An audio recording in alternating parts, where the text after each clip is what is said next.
بسم اللہ الرحمن الرحیم نحمدہ ونصلی علی رسولہ الکریم اما بعد۔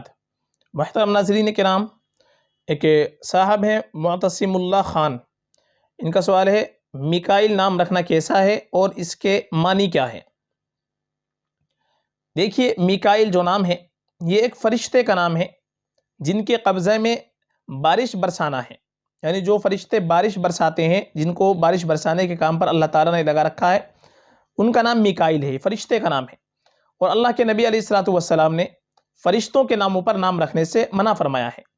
اللہ کے نبی کی حدیث ہے سموا باسماء الانبیاء ولا تسموا باسماء الملائکہ، کہ اپنے بچوں کے نام انبیاء کرام علیہم الصلوۃ والسلام کے ناموں پر رکھو، فرشتوں کے ناموں پر نام مت رکھو۔ اس لیے علماء کرام نے فرشتوں کے ناموں پر نام رکھنے کو مکروہ کہا ہے۔ اور علامہ عینی رحمۃ اللہ علیہ نے حضرت عمر بن خطاب رضی اللہ تعالیٰ عنہ کا ایک مقولہ نقل کیا ہے کہ کیا تمہارے لیے انسانوں کے نام کافی نہیں ہوئے کہ تم فرشتوں کے ناموں پر نام رکھنے لگے ہو؟ یعنی یہ منع فرمایا ہے کہ ہم کو صحابہ کے ناموں پر، تابعین کے ناموں پر، انبیاء کرام علیہ السلام کے ناموں پر، نیک جو لوگ گزرے ہیں ان کے ناموں پر نام رکھنا چاہیے، اچھے معنی والا نام رکھنا چاہیے۔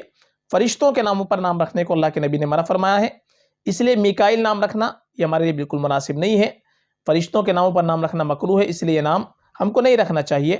بہتر یہ ہے کہ ہم انبیاء کرام کے نام رکھیں، صحابہ کے نام رکھ لیں، اور جو نیک بزرگان دین گزرے ہیں ان کے ناموں پر نام رکھیں، یہ زیادہ بہتر ہے۔ فقط واللہ اعلم۔